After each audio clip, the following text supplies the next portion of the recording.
Today on Newsbreak, we'll sit down with SLHS alumni Abby Horseman, who will be interning with NASA. We'll also take a look at today in history. All this and more on this Thursday, March 16th, 2017. Good afternoon, SLHS. I'm Boston Erinsdorf. And I'm Courtney Delperday. Let's take a look at your top stories for today. The FFA is having a fundraiser that includes varieties of meat, cheese, candy, and cookie dough. They are also selling an assortment of tumblers, including a special-made Spirit Lake Indians tumbler. Talk with an FFA member or stop by the egg room to place your order. SLHS alum Abby Horseman was recently notified that she was chosen for a 10-week NASA internship at the Johnson Space Center in Houston this summer. Meredith Hyman sat down with Abby to discuss this opportunity. Let's take a look.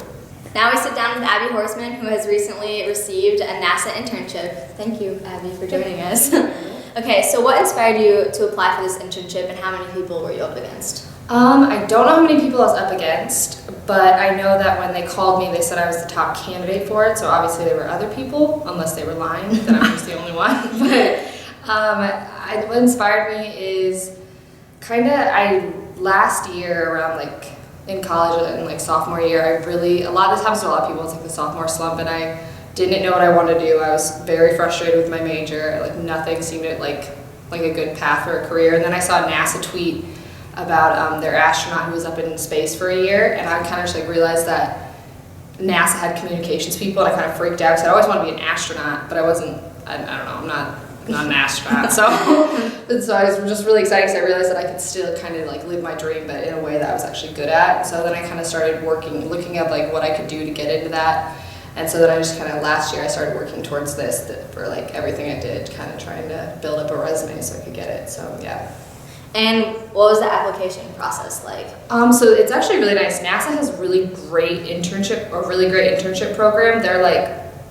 They have a site, it's called NASA OSSI, and you can go on it, and it's a shop. You type in your major, you put your application in there, references, essays and stuff, and you put in your preferences, and it brings up all these internships they have all around the country. So they have 6, I think, different places all around the country.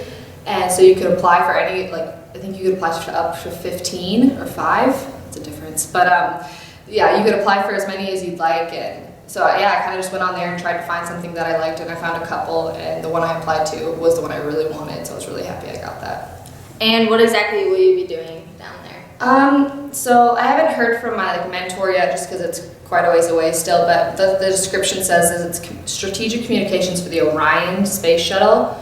Well, not shuttle, but which Orion is kind of what Apollo was to the moon as to Mars. And so eventually Orion will take people to Mars. And so strategic communications for them was kind of they described it as exciting a nation about space travel, which is the coolest thing I've ever heard. So I was really excited.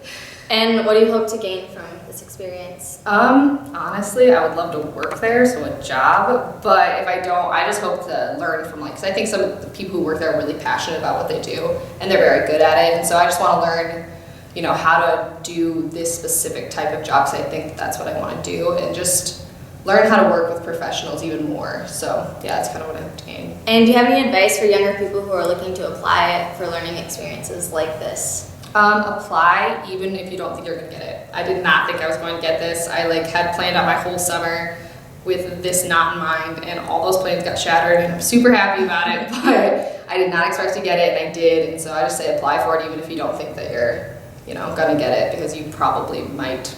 So yep. All right, well, thank you for sitting down with us. Thank you. Back to you guys. Doug Vanderbilt will provide after-school tutoring in room 221 on Tuesdays, Wednesdays, and Thursdays from 3:30 to 4:30 p.m. Happy birthday today at Ellen Needs, and over the long weekend, Sierra Gross, Zayd Gustafson, Macy Jennings, Luke Ovi, Shauna Heron, Carly Olson, Ben Schmitz, Kate Wagner, and Kale Donkerslew. Now let's take a look at today's weather. Alright, so taking a look at today's weather. We'll see mostly cloudy skies again today with a high of around 43 this afternoon. Winds at 15 to 20 miles an hour, gusts as high as 25, so not too much higher there, with a low of 33 degrees tonight. And then going into tomorrow, we'll see the sun again, with a high of 44, much windier as well, 20 to 25 miles an hour out of the west-northwest, gusts as high as 35, and those 35 mile an hour wind gusts will continue throughout the overnight hours tomorrow night. Into Saturday, we will see a high of 43, sunny conditions again, and less windy throughout the day on Saturday out of the A wind out of the west at 10 to 15 miles an hour, and a low of 31 Saturday night. Going into Sunday, we can see it warming up again, and then into the early parts of next week as well. So as it looks at your weather, back to you guys.